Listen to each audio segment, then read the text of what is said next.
अक्कलकोट येथील श्री स्वामी समर्थ मंदिर इथं बहुचर्चित देऊळ बंद 2च्या टीझर प्रदर्शन सोहळ्याला प्रेक्षकांचा उत्स्फूर्त प्रतिसाद मिळाला।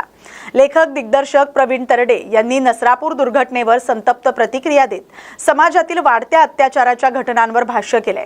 समाजात जे घडते ते अत्यंत भयावह आहे। मुलींच्या आई वडिलांना आशेचा किरण देणारा आणि नराधमांना धडा शिकवणारा चित्रपट बनवणार असं प्रवीण तरडे यांनी यावेळी सांगितले। देऊळ बंद मालिकेचे पुढील भाग आणण्याचा मानस व्यक्त करत अशा गुन्हेगारांविरोधात कठोर संदेश देण्याचा प्रयत्न करणार असल्याचं त्यांनी स्पष्ट केले। दरम्यान अभिनेत्री स्नेहल तरडे यांनी देऊळ बंद पासून देऊळ बंद 2 पर्यंतच्या भावनिक प्रवासाच्या आठवणींना उजाळा दिला। प्रेक्षकांच्या प्रेमाबद्दल कृतज्ञता व्यक्त करताना त्या भावुक झाल्या। हा चित्रपट 21 मे रोजी प्रेक्षकांच्या भेटीला येणार आहे। मी एक फिल्म मेकर आहे। मी काय करू शकतो? मी माझी उद्विग्न प्रतिक्रिया तर एकदा दिलेली आहे, त्याच्यावरनं पण केवढी गदारोळ उठला। पण शेवटी एक माणूस आहे ना मी पण। आता महाराष्ट्रात ज्यांना ज्यांना पोरी आहेत, जे पोरींचे बाप आहेत, ज्या पोरी आहेत, त्या पोरींच्या बापांना विचारा ती बातमी पाहिल्यावर काय झालं असेल। तर एक फिल्म मेकर म्हणून मी एकच गोष्ट करेल, मी एखादा तरी देऊळ बंदचे जे 11 भाग वाणी साहेबांनी डिक्लेअर केले, आत्ताच सांगतो, एखाद्या भागात या अशा नरा धमांना चेचायला स्वतः आता स्वामींनाच यावं लागेल, एवढंच सांगतो तुम्हाला। आणि तिथं त्याच्यात कायदा बिदा असं काही नसेल, कारण ज्यावेळी स्वामी शिक्षा द्यायला उतरतात त्यावेळी स्वामींची शिक्षा भयानक असते। तुम्हाला काय वाटतं? स्वामींच्या मनात स्वामींनी काय पाहिलं नसेल? ते जेव्हा करायची त्याला अशी शिक्षा होईल, त्याच्या वाट्याला असा मृत्यू येईल की पुन्हा कोणी धजावणार नाही। आणि फिल्म मेकर म्हणून मी तुम्हा सगळ्यांना एकच सांगेन की मी या विषयाला जे चाललंय भयान, मी पोरींच्या आईबापांना एक आशेचा किरण देण्यासाठी असा एखादा चित्रपट बनवेन की त्या नराधमांना असे मृत्यू दिसतील त्या चित्रपटात की ते पाहून पुन्हा कुणी असं करण्याची हिम्मत करणार नाही। जसं मुळशी पॅटर्न नंतर शेतकऱ्यांच्या जमिनी धाक धपटशाने घेणं बंद झालं, कुणी काही म्हणा, पण मुळशी पॅटर्ननी शेतकऱ्याला खडबडून जागं केलं।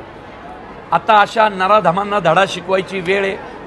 आत्ता भाग 2 आत्महत्या थांबवण्यासाठी येतोय, भाग 3 कदाचित वेगळा असेल, पण 4, 5, 6, 7 कुठेतरी या विषयाला वाचा फोडण्याचा मी प्रयत्न करेल, माझ्या त्या भगिनींसाठी, माझ्या त्या पुतण्यांसाठी की ज्या अशा अत्याचाराला बळी पडले आहेत। माणूस म्हणून खूप आपण कमी पडलोय सगळेच जण।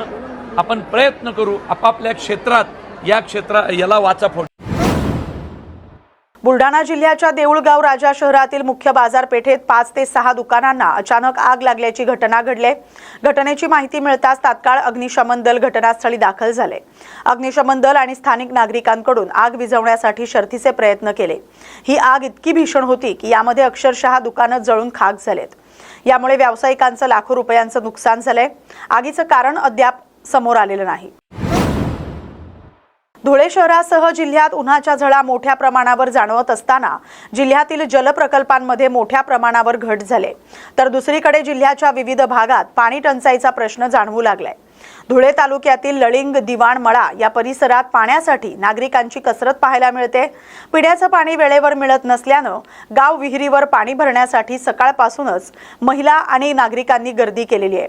धुळे जिल्ह्यातील तब्बल 2 कोटींचा टंचाई आराखडा तयार करण्यात आला असला तरी अद्याप मात्र पाणी टंचाईच्या प्रश्नावर ठोस उपाययोजना करण्यात आलेल्या नाहीत। गावातील जलकुंभातून वेळेवर पाणी पुरवठा मिळण्याची मागणी गावातील नागरिकांनी केली आहे। मी दिवाणमाळात राहणारा एक मुलगा आहे। मी इथं काही वर्षापासून इथं म्हणजे अजूनपर्यंत पाणी आलेलं नाही पिण्यासाठी। काही म्हणजे बाप दादापासून पाणी नाही येत इथं। तर इथं नळाला पाणी फक्त 3 दिवसाआड येतं, ते पण पूर्ण येत नाही। तर इथली 5-5 4-4 हांड देतात पाणी। आता उन्हाळा आहे, तर उन्हाळ्यात खूपच टंचाई भासते। त्याच्यामुळं आम्ही पिण्यासाठी पाणी येत नाही. त्याच्यामुळं आम्ही एक गावातल्या एक शेतामध्ये एक विहीर आहे, तिथे पाणी भरायला येतो. या बातमीसोबतच न्यूज मराठी विशेष बातमीपत्रात आता इथेच थांबतोय. अशाच महत्त्वाच्या बातम्यांसाठी पाहत राहा न्यूज मराठी 24/7. नवा भारत, नवा विचार.